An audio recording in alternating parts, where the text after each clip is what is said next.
Sou casada, moro na mesma cidade que o meu marido, porém, hoje em dia moramos em casas separadas.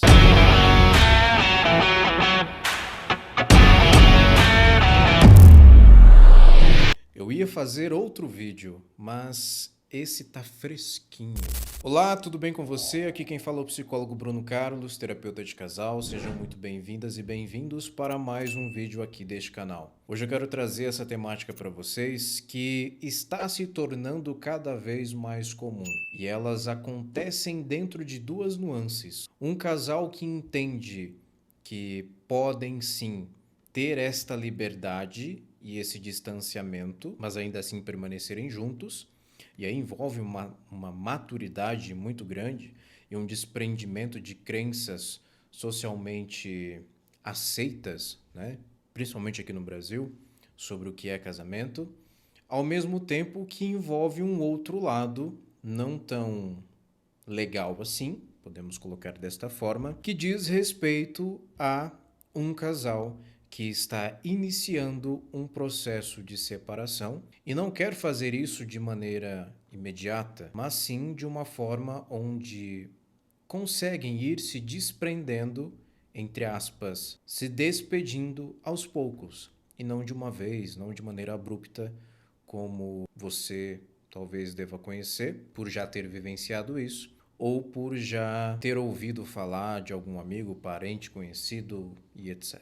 Vamos falar um pouquinho primeiro do lado mais gostoso, que é a oportunidade de você estar no casamento, mas não ter a necessidade de compartilhar de um mesmo espaço. Bruno, isso aí é muito estranho, isso aí é muito moderno, isso aí não é para mim. Tá tudo certo ser estranho, moderno e não ser para você. O que você precisa entender, e é por isso que você está aqui neste canal, é que existem outros modelos de relacionamento. Alguns deles vão totalmente contra as tuas crenças, mas não quer dizer que eles não existem. Não quer dizer que existem até muito mais do que você acredita ou pensa. Já falei aqui algumas vezes no canal que algumas pessoas que se sentam ali atrás possuem modelos de relacionamento que talvez vocês sequer conheçam. Um pouco por preconceito, um pouco por simplicidade, um pouco por não fazer diferença, não fazer questão, e um pouco por já ter um modelo muito específico que faz sentido para você e simplesmente não ter interesse em conhecer outros. E tá tudo certo. O que você realmente precisa entender, e é isso que eu estou frisando para você, é que não existe somente um modelo de relacionamento e este que eu estou dizendo, onde cada um mora na sua respectiva casa, existe aos montes por aí e está se tornando cada vez mais comum. Ah, Bruno, mas isso daí pode dar problema, né? Aí eu vou colocar numa segunda parte desse vídeo. Eu quero colocar para você a parte que dá certo, a parte que funciona. E para estes casais que possuem uma maturidade muito grande, no ponto de entenderem que não precisam estar colados todos os dias, não precisam dormir juntos todos os dias, não precisam dividir sempre o mesmo espaço, para estas pessoas é muito leve ter uma relação assim. Isso traz até aquela sensação muito difícil de relacionamentos longos, que é a tal da saudade. Poxa, é muito gostoso saber que no final de semana eu vou encontrar minha esposa que faz, sei lá, 2 ou 3 dias que eu não passo o dia todo com ela, sabe? É muito gostoso entender que aqueles dias que nós acordamos que vão ser passados a dois vão ser muito especiais, porque não são todos os dias. Nós recordamos aquilo que sempre tivemos somente no namoro. E isso não se perde, porque de fato vocês realmente não moram no mesmo lugar. E aí outras coisas pequenas, como por exemplo, digamos que você é estupidamente desorganizado, né? Muito bagunceiro ou bagunceira. Digamos que você é cheio de manias de limpeza ou de organização, ou os dois juntos, ou que você tem o hábito, por exemplo, de fumar, ou que você tem o hábito, por exemplo, de deixar a toalha em cima da cama. São coisas que, vivendo separadamente, vai ajudar. Ou uma coisa muito simples que talvez você nunca tenha pensado. Pode ser que o seu cônjuge cobre que algumas coisas sejam feitas dentro do tempo dele. E se você mora sozinho, mas ainda assim tem um relacionamento, é casado, você vai fazer dentro do seu tempo. Ou ao menos sabendo que vão se ver somente naquele dia, naquele horário, você se organiza para deixar tudo bonitinho quando vai estar com o teu cônjuge. Fora a possibilidade de cada final de semana vocês estarem em uma casa, né? É como se vocês de fato entrassem na intimidade do outro de maneira individual, mas ainda assim mantendo uma intimidade que é a do casal. Então, tem tudo isso e este modelo funciona para várias pessoas. Mas, como eu disse antes, para funcionar precisa haver maturidade. E é algo muito complicado de se ver nos relacionamentos, nas pessoas como um todo. Primeiro, pelas crenças. Segundo, pelos traumas. Terceiro, por algo que eu já coloquei aqui em alguns vídeos, que nós só reconhecemos o que é o casamento depois que nos casamos. Quarto, pela dificuldade de contar isso para as famílias e o que estas famílias vão pensar. Quinto, vamos estender aí um pouco mais essa ideia de o que as famílias vão pensar, até o que a sociedade como um todo vai pensar de mim, casado, morando sozinho, né? Então, existe todas essas dificuldades, mas eu sempre gosto de elencar a maior delas, que é o diálogo. Só vai funcionar uma relação, um casamento, onde cada um tem o seu espaço, se houver muito diálogo. E diálogo completo, que já tem uma série de vídeos falando sobre isso aqui, que é diferente de conversa. Conversa não se leva a lugar nenhum, diálogo precisa ter sempre uma conclusão. Então, ter maturidade no relacionamento é ter a capacidade de sempre, em momentos positivos e negativos, existir a complexidade de um bom diálogo. Do contrário, não se constrói intimidade, entende? E aí começa desconfianças, porque o outro vai ter a liberdade de poder fazer as coisas que ele quiser. Vocês não vão estar 100% do tempo juntos. Pelo menos não é para estar assim, né? Não é para estar cada um em um canto e aí a cada 5 minutos se manda uma mensagem para saber o que está fazendo, onde está, com quem, quando que volta para... Enfim, entende isso? Bruno, parece moderno demais. Ou, uma outra forma de pensar isso é, parece saudável demais. Nossa, Bruno, mas então você está me dizendo que esse é um modelo de relacionamento saudável? Sim, mas é um dos modelos. Não existe só um modelo. E eu estou falando de maneira repetitiva porque é muito difícil para alguém que escuta isso que eu estou falando tirar a ideia daquilo que vive e me escutar de maneira clara o bastante para entender que eu não estou ofendendo o seu modelo. Eu estou considerando o seu e incluindo outros, que não necessariamente você precisa mudar aquilo que você tem, mas somente conhecer, ok? Ótimo. Então vamos para o outro lado da força, digamos assim, e que não é tão positivo.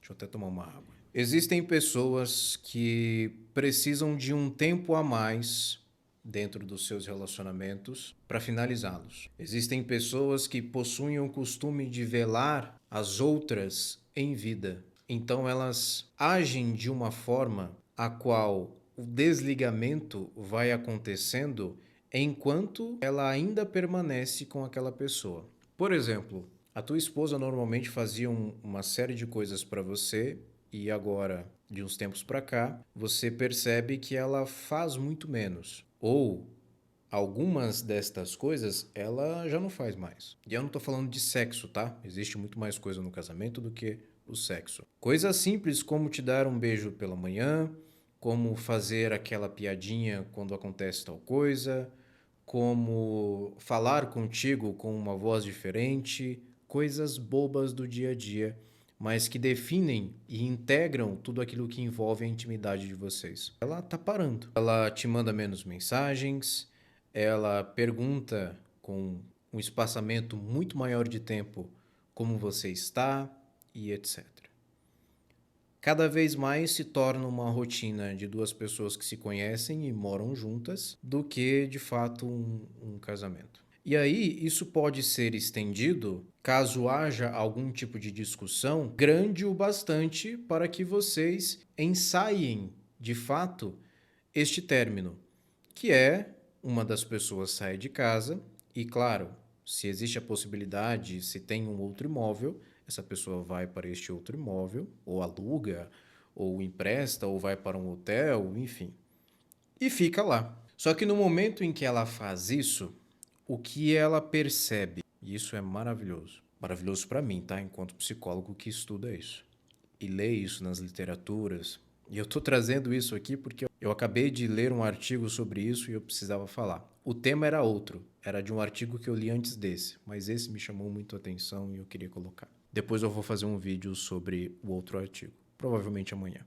Tá anotado aqui. E o que eu acho interessante, né, que acontece quando há essa separação, onde as duas pessoas que residiam no mesmo lugar vão para lugares diferentes, ou somente uma sai, é que as duas, ou a que saiu, costuma ter uma percepção, a de que vários dos probleminhas que ela enfrentava de maneira diária, convivendo com este cônjuge, ela já não precisa mais conviver.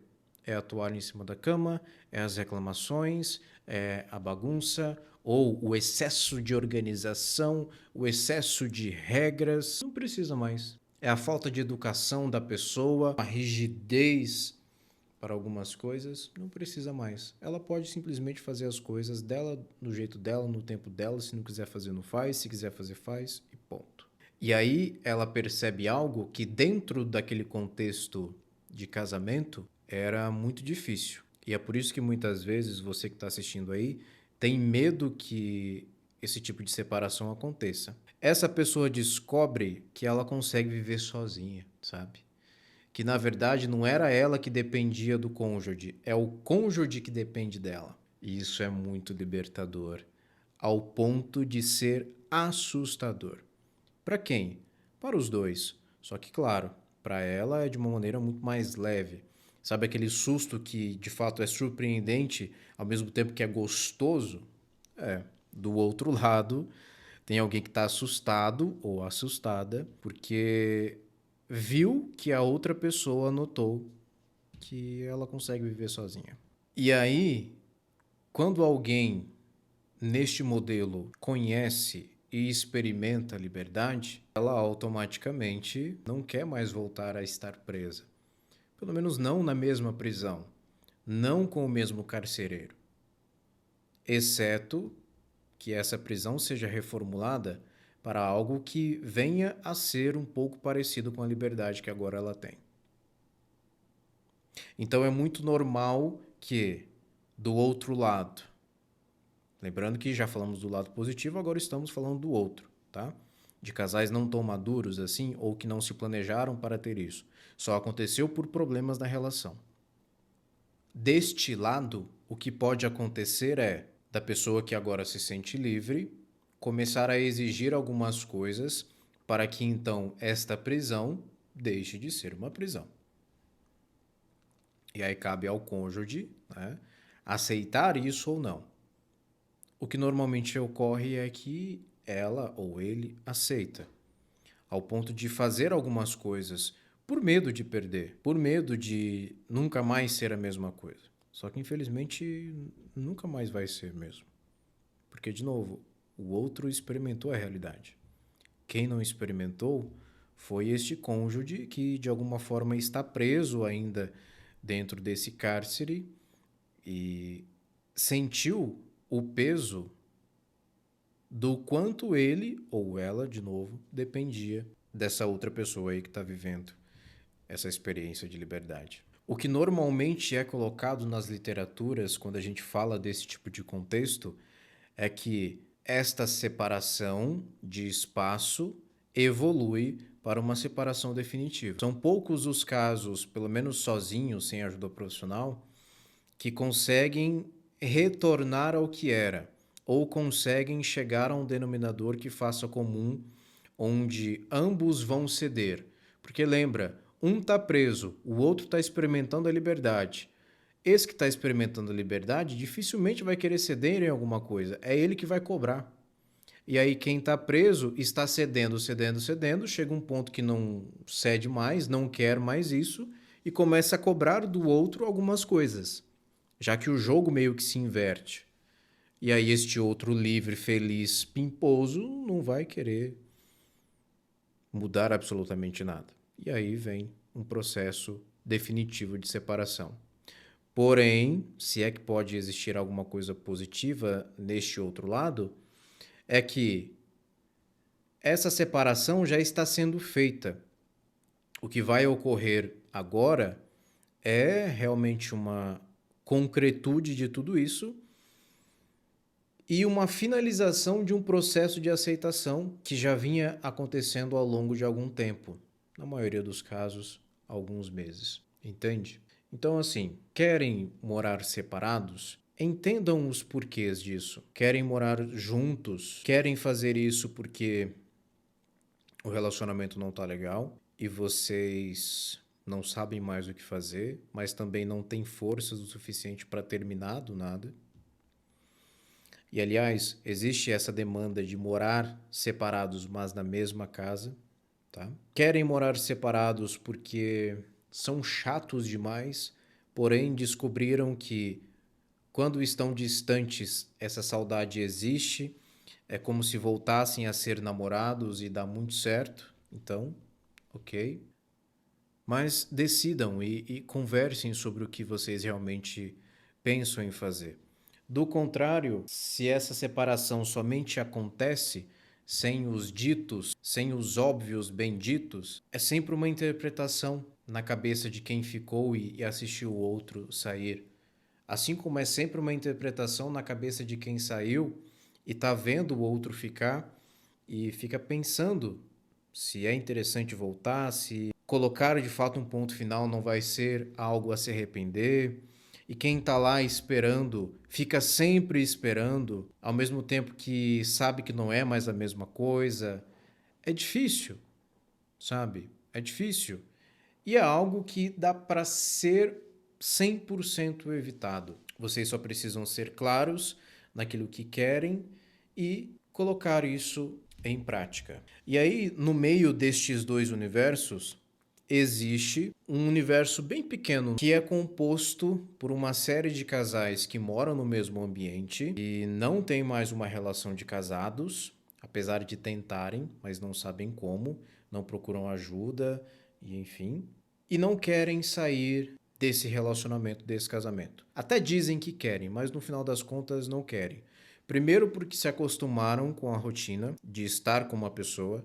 Segundo, porque sabem, têm certeza absoluta, não só por uma questão de idade, mas por uma questão de não ter ali construído uma vida social com outras pessoas. Então sabem que vão ficar sozinhas. Terceiro, porque acreditam que se isso acontecer, nunca mais vão conseguir arrumar alguém. Quarto, sim, pode ser por uma questão de idade. E quinto, porque acham que se amam, têm certeza que se amam, mas não sabem mais como fazer com que esse amor volte a fazer parte dessa relação e por isso permanecem na mesma casa. E tem, eu coloquei 5, o sexto ponto, que ao meu ver é o melhor de todos eles, ele pouco surge, mas é o melhor de todos eles, é onde o casal entra em um acordo, também claro, onde todo o óbvio é dito, e neste acordo o casal deixa claro que não se amam mais, possuem respeito, gostam da companhia um do outro e vão, sim, permanecerem juntos até o final da vida. Vão cuidar um do outro, mas sendo somente parceiros e não cônjuges um do outro. E aí isso traz uma leveza para os familiares, porque nada disso é verbalizado para os familiares, apesar de ser claro, ao ponto desta família se preocupar menos em como vai ser o futuro dos dois, ao mesmo tempo que também não há nenhum tipo de julgamento no sentido de cada um ir morar numa casa ou num espaço diferente e etc. Né? Então, existe esta sexta alternativa, que é basicamente o casal entrar em um acordo de convivência e permanecerem no mesmo ambiente, mesmo não sendo mais um casal. Já tinha pensado em todas estas coisas? Eu realmente trouxe isso para cá porque é algo que em clínica eu recebo bastante. Os casais têm muitos receios de falar sobre isso, mas eu pensei que deveria trazer aqui esse tema para você. Gostaria de saber a sua opinião, o que você acha, se fez sentido o que eu falei. Não houve nenhum tipo de preparo aqui, eu somente li o artigo, liguei a câmera e estou falando com você. Eu te vejo na quarta-feira que vem, ao 12:30, com o vídeo que eu tenho o tema já e que eu vou gravar amanhã, mas que vai sair só na outra semana, na próxima quarta, para você. Até lá!